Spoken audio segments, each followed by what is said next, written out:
저희는 저번 주에 여호와 하나님께서 우리 집을, 우리 가정을 세우신다는 말씀을 함께 나눴습니다. 나의 가정은 나의 힘으로, 나의 능력으로 세우는 것이 아니라 나의 집 여호와 하나님께서 세우셔야 한다는 말씀을 함께 나눴습니다. 총 4주간 가정에 대해서 공과 말씀대로 우리가 함께 말씀을 나눠보려고 합니다. 오늘 우리가 함께 나눌 말씀은 하나님이 돌보시는 가정이라는 제목으로 함께 나눠보고자 합니다. 먼저 한 가지 질문을 하면서 같이 생각해 보고자 합니다. 지금 나의 가정은 어떤 가정인지 함께 생각을 해봤으면 좋겠습니다. 또 지금 내가 원하는 가정은, 내가 소망하는 가정은 어떤 가정이 되기를 소망하는지 한번 생각을 해보셨으면 좋겠습니다. 오늘 말씀을 보면 먼저 이혼에 대해서 이야기하고 있습니다. 이혼은 우리의 멀리 있는 이야기가 아니라 정말 가까이 있는 이야기인 것 같습니다. 주변에도 이혼 가정들이 참 많은 것 같습니다. 이번 말씀을 준비하면서 지금 현재 대한민국에 있는 이혼과 또 혼인 건수를 한번 알아봤습니다. 작년 2025년에 혼인한 건수는 총 24만 건이 있었습니다. 24만 명의 가정이 새롭게 시작된 것입니다. 그리고 작년에 이혼한 건수는 총 8만 8천 건수였습니다. 혼인 건수에 비해서 이혼 건수는 3분의 1이 넘는 가정이었습니다. 30가정이 태어났다고 가정했을 때 11가정이 깨어지게 된 것입니다. 그게 작년 대한민국의 가정의 혼인 건수와 이혼 건수였습니다. 이 혼인 건수에 비해서 더 많은 가정이 깨어진 것을 보고 저는 놀라게 되었습니다. 현 시대에는 가정이라는 개념과 이혼이라는 개념이 불과 20년 전, 30년 전에 비해서 많이 달라진 것 같습니다. 그것은 여기 앉아 계신 여러분들께서 더 잘 아실 것입니다. 옛날에는 이혼에 대해서 그래도 같이 살아야지, 그래도 어떻게 이혼을 하나 이렇게 생각했다면 지금은 이런데 어떻게 같이 살 수 있어? 그러면 이혼하고 각자 삶을 살아야지, 이렇게 생각들이 많이 바뀐 것 같습니다. 이혼에 대해서 예전보다 더 쉽게 말이 오가는 것 같습니다. 그러나 오늘 함께 살펴볼 말씀은 이혼에 관한 것도 있지만 이혼에 관한 것만은 아닙니다. 나의 가정을 생각해 봤을 때 나의 가정은 지금 어떤 상태인지, 화평을 이루는 상태인지, 그런 가정인지 함께 말씀을 보며 나눠보고자 합니다. 고린도 교회에도, 고린도 도시도 지금 저희 나라처럼 이혼이 참 많고 별거하는 가정, 이혼하는 가정이 참 많은 도시였습니다. 고린도 도시는 한국에 있는 도시로 사람들이 경제적으로 부유하고 또 많은 민족의 사람들이 모이다 보니 각자 나라에서 가져온 우상 숭배가 만연한 도시였습니다. 또 고린도 도시는 성적으로 타락한 도시였고 또 그 중에는 부부가 다 그리스도를 믿는 가정도 있었고 또 한 사람만 믿는 가정도 있었고 또 과부도 독신도 약혼한 사람 등등 다양한 형태의 가정이 있는 도시가 바로 이 고린도 도시였습니다. 오늘 우리가 함께 살펴보는 10절, 11절을 보면 이렇게 말씀합니다. 결혼한 자들에게 내가 명하노니 여자는 남편에게서 갈라서지 말고 남편도 아내를 버리지 말라. 아멘. 10절에서 말하는 결혼한 자들은 먼저 둘 다 그리스도를 믿는 부부를 말하고 있습니다. 남편과 아내가 둘 다 그리스도를 믿는 경우에 부부는 절대로 갈라서지 말라는 것입니다. 남편도 갈라서지 말고 여자도 갈라서지 말라고 말하는 것입니다. 그리고 먼저 내가 명령한다는 이 말은 파랑겔로라는 헬라어 단어로 군대에서 지휘관이 밑에 있는 병사에게, 군사에게 명령할 때 쓰는 단어입니다. 그냥 명령하고 권하는 것이 아니라 강력하고 엄하게 명령한다는 것입니다. 꼭 지켜야 한다는 것입니다. 하나님께서는 남편과 갈라서지 말고 남편은 아내를 버리지 말라고 엄하게 명령하셨습니다. 2달 전에 제가 결혼식을 할 때 저희 목사님께서 주례를 해주셨습니다. 그리고 성혼 선포를 해주실 때 이렇게 말씀하셨습니다. 이제는 신랑 정찬영 군과 신부 하채연 양이 하나님과 모든 증인 앞에서 정당한 혼인의 서약을 하였기에 서로 부부가 된 것을 성부와 성자와 성령의 이름으로 공포합니다. 그런즉 이제 둘이 아니요 한 몸이니 그러므로 하나님이 짝지어 주신 것을 사람이 나누지 못할지니라. 아멘. 이렇게 성혼 선포를 해주셨습니다. 목사님께서는 마태복음 19장 6절의 말씀으로 하나님께서 세우신 결혼 언약을 공적으로 선포하신 것입니다. 두 사람이 이제는 두 사람이 아니고 둘이 아니고 한 몸이라고 하셨습니다. 그리고 서로 좋아서 남자와 여자가 서로 지어서 짝지어진 것이 아니라 이 한 몸이 되고 짝지어진 것은 하나님께서 짝지어 주셨다고 말씀하고 있습니다. 하나님께서 짝지어 주셨기 때문에 사람이 그 부부를 한 몸이 된 것을 나눌 수 없다고 말씀하셨습니다. 또 마가복음에서 이렇게 말씀합니다. 그 둘이 한 몸이 될지니라. 이러한즉 이제 둘이 아니요 한 몸이니 그러므로 하나님이 짝지어 주신 것을 사람이 나누지 못할지니라 하시더라. 아멘. 똑같은 말씀입니다. 하나님께서 한 몸으로 짝지어 주셨기 때문에 사람이 그것을 나눌 수 없다고 말하는 것입니다.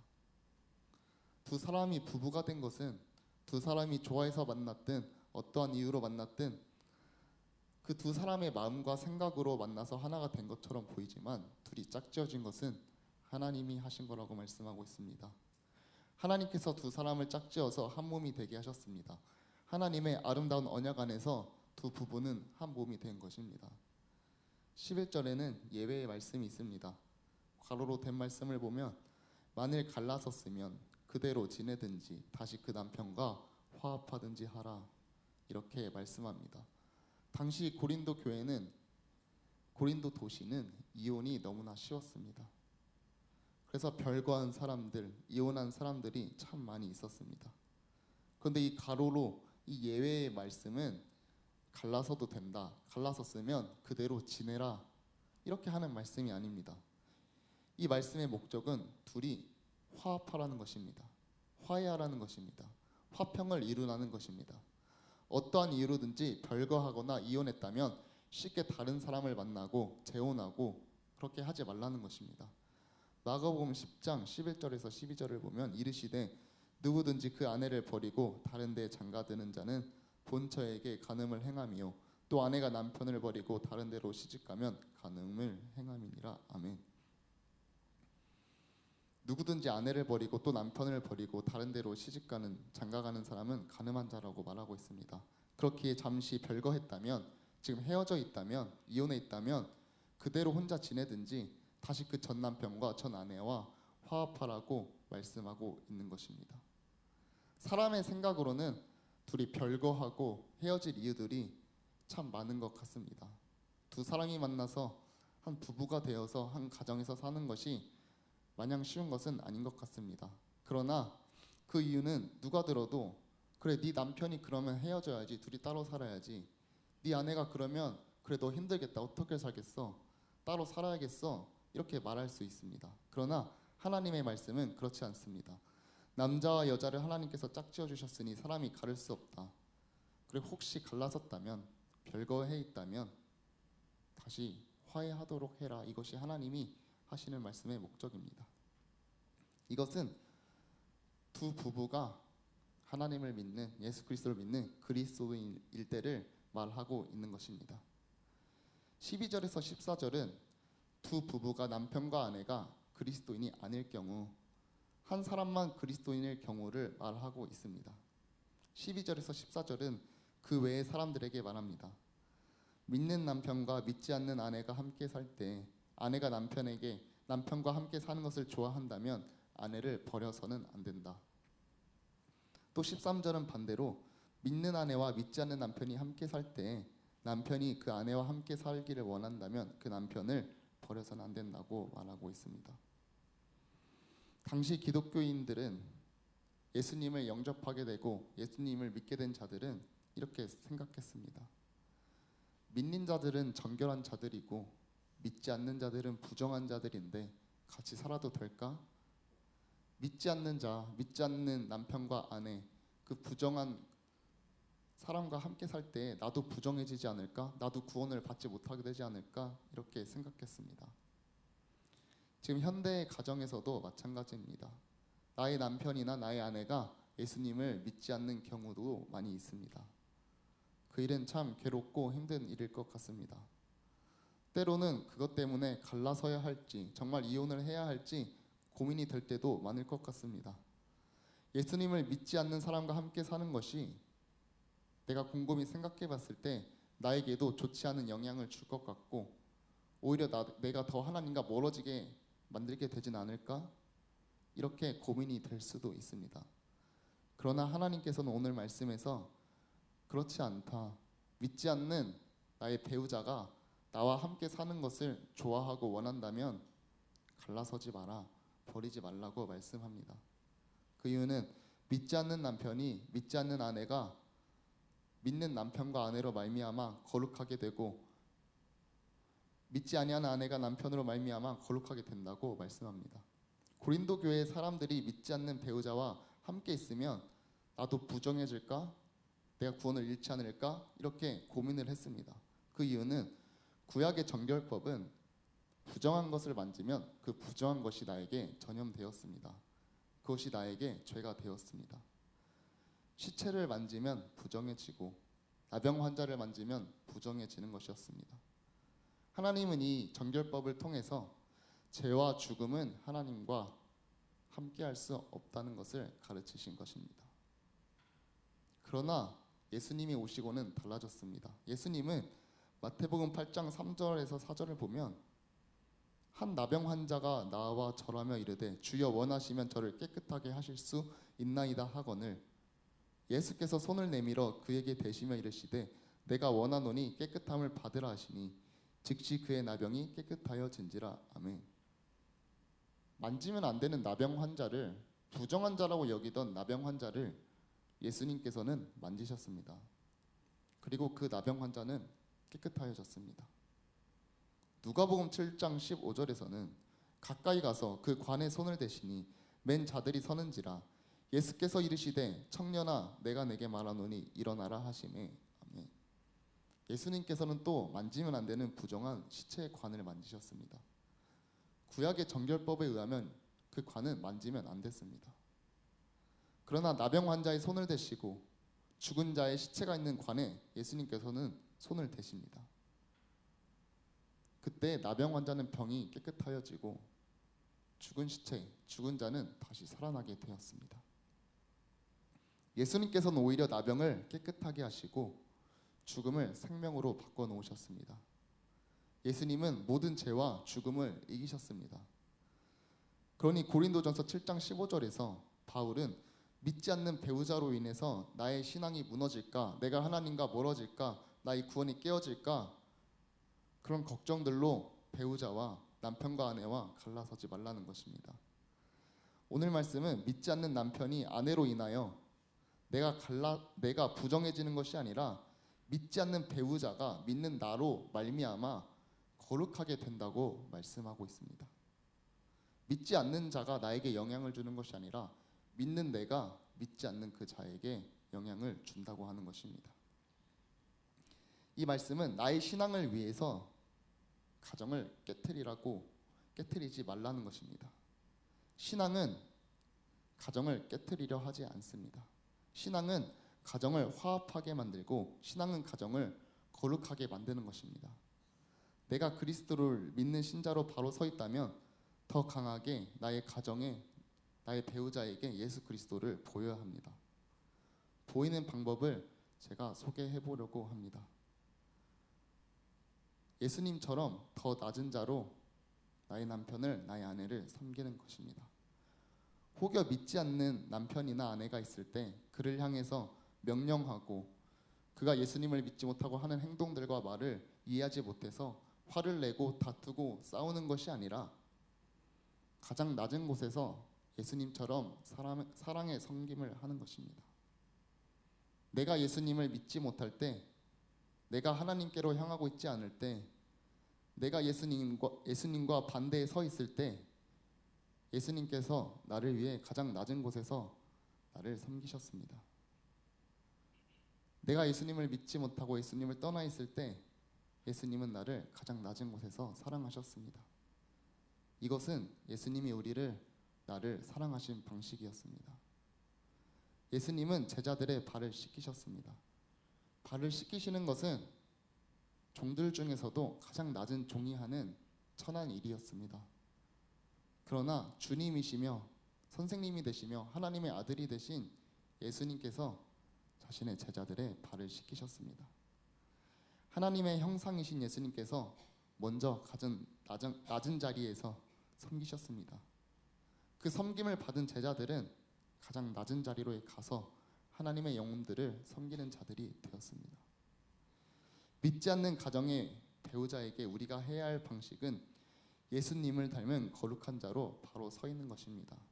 내가 예수님을 닮아 가정에서 거룩하고 하나님의 빛을 비추는 자가 된다면 믿지 않는 배우자인 남편과 아내가 하나님의 빛을 바라보며 예수님을 따라 거룩한 자가 될 것입니다. 배우자가 예수 그리스도를 믿지 않을 때 그 배우자가 나와 함께 하기를 원한다면 하나님은 나를 통해서 그를 거룩해 하시기를 원하십니다. 그러나 마지막 경우의 수가 있습니다. 그러나 나는 그렇게 하려고 하는데도 믿지 않는 상대 배우자가 나와 함께 살고 싶어 하지 않을 때입니다. 이때에는 믿지 않는 배우자를 잡으면서 신앙생활까지 한다는 것은 참 어렵고 고통스러운 일입니다. 믿지 않는 배우자와 나와 헤어지려고 하고 나와 계속 다투려 하고 나와 끝내려고 이혼하려고 한다는 그 사람을 잡으면서 신앙생활을 하는 것은 참 힘든 일입니다. 15절 오늘 말씀은 믿지 않는 배우자가 갈라서고 싶어 하거든 갈라서라고 말씀합니다. 그 이유는 하나님은 말씀 안에서 신앙 안에서 너가 가정에서 집에서 노예처럼 살게 하지 않게 한다는 것입니다. 복음을 지키기 위해서 믿지 않는 배우자가 나를 떠나려 하는 그 배우자를 잡는 삶, 매일매일 상처받으며 그러나 신앙을 붙잡는다고 노예처럼 고통스러운 삶을 사는 삶을 하나님께서 원하시지 않는다고 말씀합니다. 누군가는 사이가 좋지 않은 부부를 보며 그래도 너가 예수님 믿는 사람이니 교회 다니는 사람이니 참고 살아. 너가 참고 살면 하나님께서 도와주시겠지. 너 아니면 너 남편, 너의 아내가 예수님을 믿을 수 없잖아. 그러니까 너가 희생하고 참아봐, 헌신해봐 이렇게 말하고는 합니다. 그러나 하나님께서 원하시는 것은 상대 배우자가 함께 살기를 원한다면은 너가 그와 갈라서지 말고 그를 너가 거룩하게 하는 너의 통로로 너를 삼는 그 가정을 만들라고 하시지만 믿지 않는 배우자가 믿는 배우자를 떠나려고 할 때에는 너가 힘들어하지 말고 고통 속에 노예처럼 살지 말고 갈라서라고 하십니다. 그 이유는 15절 마지막에 보면은 하나님은 화평 중에서 너희를 부르셨다고 합니다. 하나님께서 원하시는 것은 내가 고통받고 힘들어하는 것, 신앙을 지키기 위해서 내가 혼자 헌신하며 고통 속에 있는 것이 아니라 하나님은 내가 하나님의 화평 안에 거하기를 원하십니다. 16절은 접속사 왜냐하면으로 시작됩니다. 왜냐하면 아내여 너가 남편을 구원할지 어떻게 알 수 있으며 남편이여 너가 아내를 구원할지 어떻게 알 수 있느냐 이렇게 말씀합니다. 고린도 교회 사람들은 믿지 않는 배우자가 떠나려고 해도 그 배우자가 있어도 내가 그 배우자를 버리는 것에 대한 죄책감으로 버리지 못한 사람들도 많이 있었습니다. 그러나 오늘 말씀은 너가 그 배우자를 구원할지 못할지 어떻게 알겠느냐? 그 일은 하나님의 주권에 있는 것이지 너에게 있는 것이 아니라는 것입니다. 그러니 죄책감을 갖지 말고 너는 그 배우자가 갈라서고 싶다면 갈라서도 된다. 너는 하나님과 화평 안에 거해라. 그게 하나님 아버지께서 원하시는 것이다. 이렇게 말씀하고 있는 것입니다. 오늘 말씀을 정리해 보려고 합니다. 첫 번째 경우는 부부가 함께 예수님을 믿는 그리스도인인 경우였습니다. 부부가 함께 예수님을 믿는 그리스도인이라면 그 부부는 어떠한 일이 있어도 갈라설 수 없습니다. 세상적으로 봤을 때 그렇게 하면 안 된다는 것이 아니라 영적인 세계에서 하나님의 세계에서 바라봤을 때 하나님이 짝지어 주신 것을 사람이 가를 수 없다는 것입니다. 하나님께서 남편과 아내를 한 몸으로 만드셨습니다. 이 한 몸을 사람이 나눌 수는 없는 것입니다. 결혼은 우리가 사람들 앞에서 결혼식을 한 것에 그치지 않고 나라의 혼인신고를 하는 것에 그치지 않습니다. 이혼도 내가 이혼 과정을 거치고 법 안에서 이혼 절차를 밟는 것으로 그 결과를 내는 것으로 갈라설 수 없습니다. 우리는 영적인 세계에서 하나님의 세계에서 하나님이 우리를 한 몸으로 짝지어 주셨기 때문에 세상의 법 안에서 갈라설 수 없는 것입니다. 하나님이 남편과 아내 사이에 개입하셔서 남편과 아내를 한 몸으로 만드셨습니다. 세상의 결혼과 그리스도의 결혼은 다른 것임을 인정하고 신뢰하며 가정을 화목케 하시는 여러분들이 되기를 축원합니다. 또 두 번째 경우는 한 명이 불신자이나 그 불신자인 배우자가 나와 함께 살기를 원하는 경우였습니다. 그때 하나님께서 원하시는 것은 갈라서는 것이 아니었습니다. 믿는 배우자인 나를 통해서 그 가정을 거룩해 하시고 또 화목해 하시는 것을 하나님께서는 원하셨습니다. 그러니 나의 능력으로 이 가정을 화목해 하려고 하고 거룩해 하려고 할 때 힘이 들고 낙심되고 지치겠지만 우리가 알아야 할 사실은 하나님께서 나의 가정을 돌보시고 나의 가정을 거룩해 하시기를 원하신다는 것을 우리는 알아야 합니다. 그러니 배우자가 믿지 않는 가정이어도 우리 가정은 부족한 가정이야. 우리 가정은 저 믿는 부부, 믿는 가정에 비해서 너무 볼품없고 하나님께서 그렇게 기뻐하시지 않는 가정일 거야. 이렇게 생각할 필요가 없다는 것입니다. 하나님께서는 믿는 나를 통하여 이 가정에서도 은혜를 하나님께서는 흘려보내고자 하고 싶어 하십니다. 마지막 세 번째는 믿지 않는 배우자가 나와 함께 살고 싶어 하지 않는 경우입니다. 이때에도 하나님은 그래도 너가 잘 잡고 그를 잘 섬기라고 말씀하지 않습니다. 하나님은 나를 노예처럼 사는 것이 아니라 화평 중에서 살기를 원하시기 때문입니다. 하나님 앞에서 사람들 앞에서 죄책감을 느끼지 말고 하나님께서 그를 구원하실지 안 하실지는 나의 일이 아니라 하나님의 일이니 죄책감을 갖지 말고 하나님 안에서 화평을 누리며 살라고 말씀하고 있는 것입니다. 말씀을 맺도록 하겠습니다. 오늘 제목은 하나님이 돌보시는 가정이었습니다. 이 하나님이 돌보시는 가정은 문제가 없는 가정이 아닙니다. 겉으로 봤을 때도 또 집안에서 속에 봤을 때도 문제가 없고 완벽한 완전한 그런 가정이 아닙니다. 하나님이 돌보시는 가정은 하나님이 함께 하시는 가정입니다. 하나님께서 이끄시고 다스리시며 하나님께서 책임지시는 가정입니다. 때로는 나의 가정을 바라볼 때 하나님이 기뻐하시지 않을 것 같고 우리 가정은 왜 이렇게 부족하고 하나님의 손길이 덜 닿는 것 같을까 이렇게 생각할 수 있습니다. 그러나 우리가 기억해야 할 것은 하나님께서 우리 가정을 여전히 신실하게 돌보시고 계십니다. 하나님께서 우리 가정을 하나님의 언약 가운데 한 몸이 되게 하셨고 믿지 않는 배우자와 있어도 믿는 나를 통해 우리 가정에 은혜를 베푸시며 떠나려고 하는 배우자가 있어서 떠나 보내더라도 하나님은 사랑하는 나의 성도를 나의 자녀를 하나님의 화평 가운데 거하게 하십니다. 나의 가정이 어떠한 가정이라도 하나님이 원하시는 것은 나의 가정이 오로지 하나님 안에서 화평 안에 거하는 것입니다. 사랑하는 성도 여러분, 집에서 우리는 화평을 쫓고 화평을 이루는 여러분들이 되기를 축원합니다. 다투고 나의 마음대로 낙심하고 그렇게 쓰러져 있는 것이 아니라 하나님이 돌보시고 있는 것을 바라보며 신실하게 하나님의 화평 안에 거하는 성도 여러분들이 되시기를 축원합니다. 기도하도록 하겠습니다. 하나님 아버지,